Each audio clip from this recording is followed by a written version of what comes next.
So get your phones out because we're going to share another app, and we're going to go to the App Store.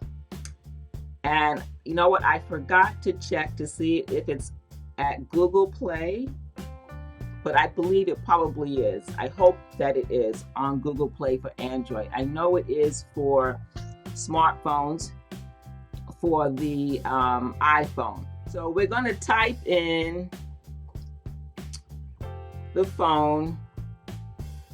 We're going to go to the App Store and we're going to type in Robert Kaufman. See that up there, Robert Kaufman.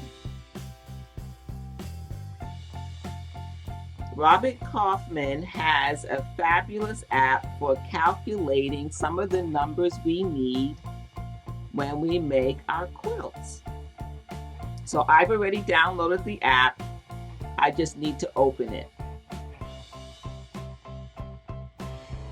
So it's called a quilting calculator. It has all these calculators to help us get numbers we need for quilt math.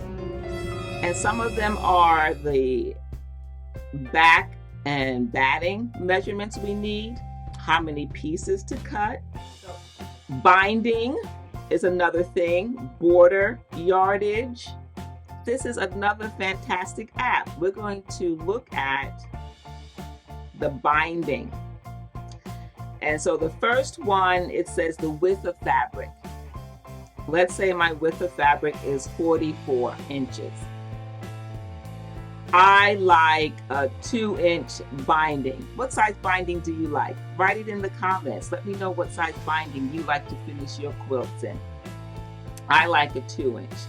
I will go up to 2 1/4 if I use double batting, like a low lock cotton on the bottom and a wool on the top.